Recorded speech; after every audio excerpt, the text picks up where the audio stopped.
22 जनवरी को प्राण प्रतिष्ठा महोत्सव को लेकर पूरे देश भर में तैयारियां चल रही है, लेकिन दूसरी ओर कांग्रेस ने जो निमंत्रण पत्र है उसे ठुकरा दिया, जिसका विरोध पूरे देश भर में अब दिखाई देने लगा है। कांग्रेस के कार्यकर्ता कांग्रेस छोड़ रहे हैं, वहीं भारतीय जनता युवा मोर्चा के कार्यकर्ता भी इसका तीखा विरोध कर रहे हैं। हम सीधे तौर पर बात करते हैं कि किस तरह से आपका विरोध है कांग्रेस के प्रति। जिस प्रकार से पूरे देश को इस क्षण का इंतजार था, 500 वर्षों के त्याग, तपस्या और बलिदान के बाद आज ये क्षण आ रहा है कि हम सबके आराध्य आस्था के केंद्र प्रभु श्री राम अपना भव्य मंदिर में विराजित होने जा रहे हैं। सबको इस बात की खुशी है, लेकिन वहीं दूसरी ओर कांग्रेस अपने तुष्टीकरण और कुछ वोट बैंक के खातिर प्रभु श्री राम के निमंत्रण को ठुकराकर अपने आप को सनातन विरोधी साबित कर चुकी है। और ये पहली बार नहीं हुआ है। जब भगवान रामलला का केस कोर्ट में चल रहा था, तब भी 22 वकील उन्होंने इसके खिलाफ खड़े किए। राम सेतु को काल्पनिक बता दिया। ऐसा करके वो कुछ लोगों का वोट बैंक हासिल करना चाहती है। और ये जो पूरा मंगलमय माहौल हो रहा है, इसमें विघ्न डालने की कोशिश कांग्रेस के नेताओं द्वारा की जा रही है। हमने कल पोस्ट कार्ड लिखे जय श्री राम लिखकर सोनिया गांधी, मल्लिकार्जुन खड़गे और उनके नेताओं को। आज हमने उनकी इकाई अध्यक्ष कोटा के कांग्रेस के अध्यक्ष को रामचरितमानस भेंट करने हम आए थे, वो यहाँ से चले गए। हमने उनके प्रतिनिधि को रामचरितमानस भेंट किए और ये घोषणा की कि कोटा में जो भी कांग्रेस का नेता आएगा हम उसे रामचरितमानस भेंट करेंगे, ताकि प्रभु श्री राम ने सद्बुद्धि दे, क्योंकि ये देश राम के दिखाए हुए मार्ग पर चलेगा, राजनीति भी राम के दिखाए हुए मार्ग पर चलेगी।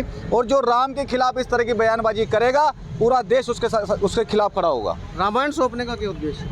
रामायण में पूरा चरित्र राम का दिखाया गया है। इन लोगों को राम के चरित्र और राम की नीति के बारे में पता नहीं है, इसलिए ये सोचते हैं कि ये पूरा आयोजन राजनीतिकरण किया जा रहा है। जबकि हम सबको पता है कि इस आयोजन का कार्य राम जन्मभूमि तीर्थ न्यास देख रही है। न इसमें भाजपा का कोई लेना देना है, न किसी अन्य संगठन का।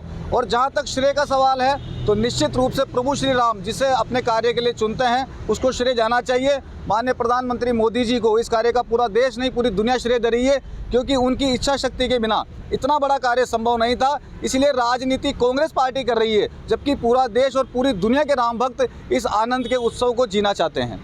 आनंद का उत्सव है, आप क्या कहना चाहेंगे, क्या है? एक तरफ तो पूरा विश्व जन समुदाय 22 तारीख को होने वाले प्राण प्रतिष्ठा में पलक पावड़ बिछाया रखा है, और एक तरफ हमारा जो विपक्षी गठबंधन है, जो सिर्फ चंद वोटों और चंद समुदायों को खुश करने के लिए ये व्रत की बातें कर रहा है। आने वाले चुनाव में ये हिंदू समाज इन सबको माफ़ नहीं करेगा।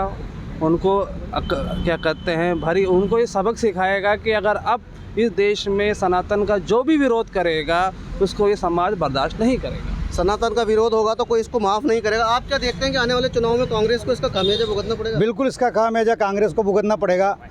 मैं तो कांग्रेस के कार्यकर्ता जो हिंदू हैं उनसे भी आग्रह करूंगा कि वो कांग्रेस छोड़ें, क्योंकि अब ये हिंदुओं की पार्टी नहीं रही है।